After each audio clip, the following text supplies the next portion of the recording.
होगा आपके सामने खबरें देश प्रदेश आपके आसपास की। पीएमटी न्यूज पहाड़ से मैदान तक। नमस्कार, आप देख रहे हैं पीएमटी न्यूज। खबरों की बुलेटिन में आपका स्वागत है। चलते हैं खास खबर की तरफ। देवभूमि कहे जाने वाले उत्तराखंड में एक चौंकाने वाला आंकड़ा भारत रक्षा मंच के द्वारा हमें प्राप्त हुआ, जिसमें उत्तराखंड से 305 बेटियां लापता हैं तथा 105 किशोरों की लापता की शिकायत भी सामने आई है। यह एक बहुत बड़ा मुद्दा है। आखिरकार यह 305 बेटियां कहां गई?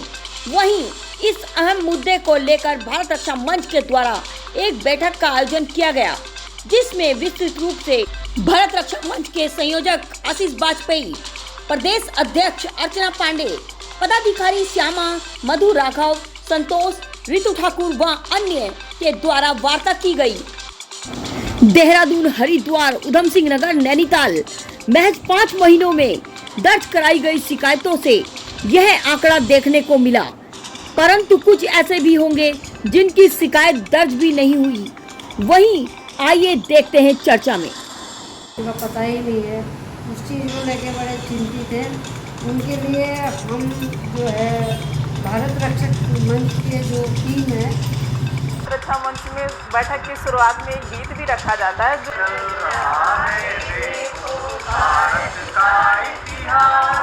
जाग उठा है हिंदू हृदय में भी। जो उत्तराखंड की भूमि एक पवित्र भूमि है, देवों की भूमि है, वहाँ इस तरह के कलंकित कार्य हो रहे हैं, ये बहुत गलत है। देवी माना जाता है। आज वहाँ क्या स्थिति है, महिलाएं के साथ क्या हो रहा, हमारी बेटियों के साथ क्या हो रहा है, इसी मुद्दे पे हम बात कर रहे हैं, क्योंकि हम अपने बच्चों को संस्कार नहीं दे पाए अपने। और डेली अगर रोज़ थोड़ा ना थोड़ा बात करते तो शायद आज ये घटना हमारे बच्चों के साथ नहीं घटती। मैं सौभाग्य समझती हूँ अपना कि हम भारत रक्षा मंच से जुड़े हैं। और अभी जैसा कि सुनने को आया है, अभी हमारे सामने भी एक रिपोर्ट आई है कि उत्तराखंड में लगातार बेटियों के लापता होने की घटनाएं तेज़ी से हो रही हैं। तो हमारे लिए ये बहुत बड़ी शर्म की बात है। इतने शर्म की बात है कि अभी मणिपुर में आपने देखा कि 2 बेटियों के साथ कितना जघन्य अपराध हुआ, और फिर ये सारी घटनाएं हमारे सामने आती हैं। ऐसा क्यों होता है? इसके ऊपर हमें विचार करना है और आज हम इसी को लेकर विचार कर रहे हैं। तो हमारा जो भारत रक्षा मंच है, भारत रक्षा मंच केवल अपने सनातन धर्म को बचाने के लिए नहीं बना है। भारत रक्षा मंच जो हमारी जो भारत में जो विभिन्न प्रदेशों में बेटियां हैं और बेटियों के साथ में जो इतना जघन्य अपराध हो रहा है, उन अपराधों को रोकने के लिए भी भारत रक्षा मंच बना है। हमें अपनी बेटियों को सबसे पहले तो संस्कार देने चाहिए। वो घर से, माता पिता से ही शुरू होते हैं कि हमारी बेटियां केवल झाड़ू पोछा करने के लिए और घर के कामकाज करने के लिए नहीं है। हमारी बेटियां तीर तलवार उठाकर और अपने देश, अपने रक्षा करने के लिए भी बनी हैं। ऐसा होगा हर स्कूल के माध्यम से, छोटे छोटे नुक्कड़ नाटक करके ये बहुत सारी योजनाएं हमें बनानी पड़ेगी। बहुत शर्म आती है, बहुत दर्द होता है, बहुत तकलीफ़ होती है कि जब हमारी बेटियों के साथ में इतना घिनौना अपराध होता है। आज हम भारत रक्षा मंच के माध्यम से ये कहना चाहते हैं कि लोग कहते हैं कि मतलब हिंदू संगठन बना है, ये जो है दूसरे धर्मों के विरोध में बना है। नहीं, हम लोग किसी धर्म के विरोध में नहीं हैं। हम अपने सनातन धर्म को बचा रहे हैं। हम राष्ट्र धर्म के लिए काम कर रहे हैं। धर्म, हमारे सनातन धर्म के खिलाफ अगर दूसरा कोई भी धर्म उंगली उठाता है और हमारी बेटियों के साथ में अगर कोई भी, चाहे वो किसी भी धर्म से जुड़ा है, अगर गलत करता है, तो हमारा भारत रक्षा मंच गलियों में आके उसके विरुद्ध आवाज़ उठाएगा और हमसे जो बनेगा हम करेंगे। कि लालच में नहीं है, हम हैं समाज सेवक।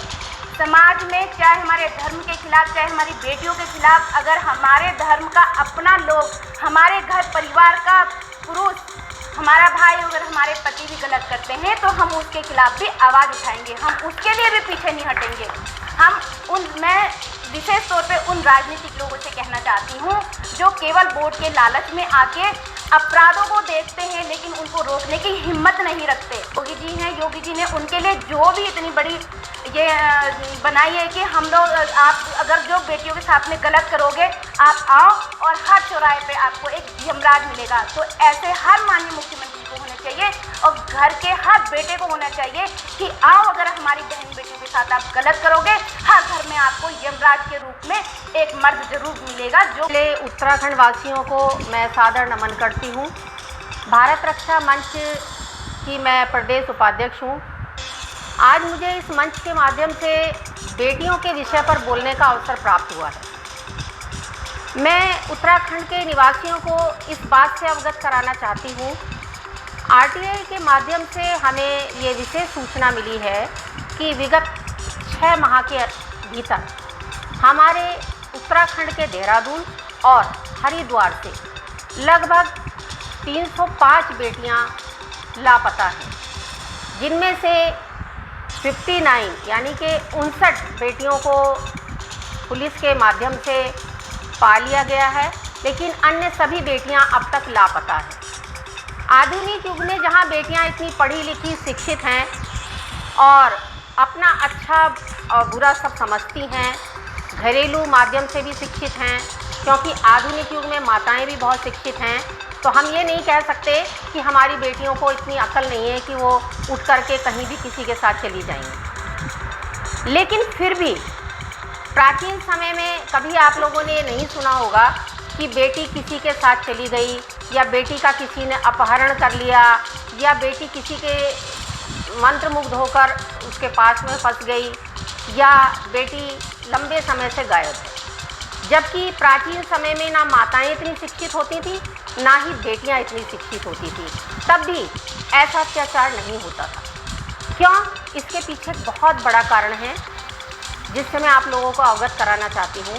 हमारी भारतीय सभ्यता व संस्कृति प्राचीन समय में बड़ी ही मजबूत थी। हमारे धर्म ग्रंथों का माताओं को भी विशेष ज्ञान होता था, जो वो अपनी बच्चियों को भी देती थी। भले ही वो विद्यालय जाकर उतनी शिक्षित नहीं होती थी, लेकिन उनको अच्छा बुरा घर में ही पढ़ाया जाता था, इसलिए वो गलत कदम नहीं उठाती थी। और शायद उस समय इतने बुरे विधर्मी भी नहीं थे जैसे कि आधुनिक युग में इतना अच्छा बुरा भूल जाती हैं और निकृष्ट से निकृष्ट कदम उठा लेती हैं।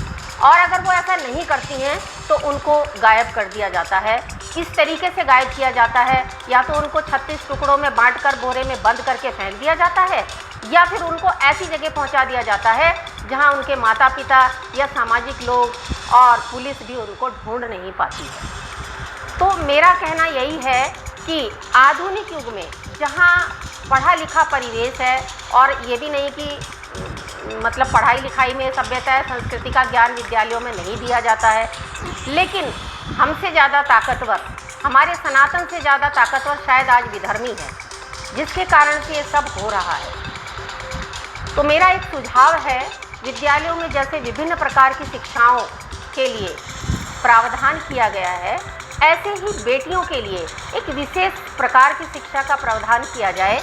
उन्हें ये समझाया जाए कि हमें विधर्मियों से कैसे लड़ना है, उनके चंगुल से कैसे बचना है, अपने मस्तिष्क को किस ओर आकृष्ट होने से बचाना है, अपने आप को किस तरफ ले जाना है। इस शिक्षा की विशेष आवश्यकता है।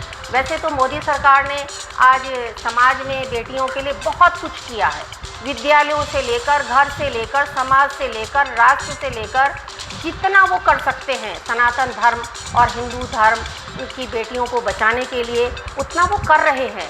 लेकिन शायद कहीं ना कहीं कुछ कमी है, जिसको ढूंढ करके उसका निराकरण करना अति आवश्यक है।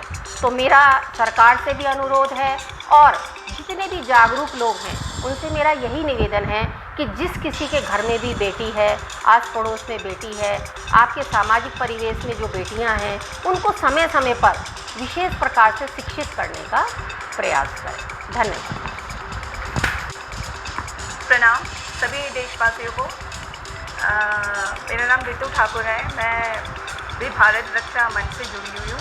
दीक्षा लेने अच्छी शिक्षा के लिए गुरुकुल में भेजते थे, और वहाँ उनको सुबह 4 बजे उठाया जाता था। सुबह 4 बजे उठा के वह नृत्य क्रिया करता था, फिर उसके बाद पूजा पाठ किया करता था, उसके बाद शिक्षा दीक्षा लेता था अपने गुरुजनों से। तो उससे क्या होता था, उसका स्वास्थ्य भी अच्छा रहता था, मन मस्तिष्क भी बहुत एक तरफ एकाग्र रहता था। कि उससे क्या होता था कि वह बुरी बातों से और बहुत दूर रहता था। आज का जो समय है, जो वर्तमान समय है, उसमें हम अपने बच्चों को एक अच्छी शिक्षा नहीं दे पा रहे हैं, कोई भी माता पिता नहीं दे पा रहे हैं।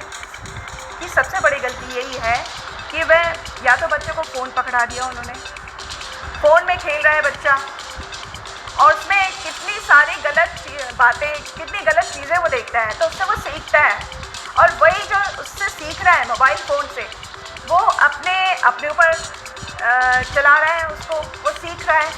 तो इसलिए संस्कार जो है बच्चे के ख़त्म हो गए हैं। ऊट पटांग गानों में उसको डांस करवाया जा रहा है, उसको गायत्री मंत्र के बारे में नहीं पता, गायत्री मंत्र नहीं आता उसको जो है कि हिंदू संस्कृति के बारे में कुछ नहीं ज्ञान है। जब माता पिता को ये कुछ ज्ञान नहीं है तो बच्चे को क्या उसके बारे में पता चलेगा। मेरे मुख्यमंत्री जी धामी जी कि उत्तराखंड में ज़्यादा से ज़्यादा गुरुकुलों की संख्या में बढ़ोतरी की जाए, जिससे बच्चे में अच्छे संस्कार उत्पन्न हो सके। और जब वो गुरुकुल में जाएगा तो सुबह से लेकर जब रात तक जितनी वो अपनी दिन की प्रक्रिया में व्यस्त रहेगा तो उससे क्या है कि वो गलत चीज़ों से दूर रहेगा। तो बस यही मैं कहना चाहती, जितना मैं बोल सकती थी, जितना मुझे समझ में आता है वही मैंने आपके सामने अपना पक्ष रखा है। भारत रक्षा मंच के उद्देश्यों और कार्यों से आप सभी को अवगत कराएंगे। सभी को नमस्ते, जय श्री राम। आज हमारे देश के दो एक ऐसे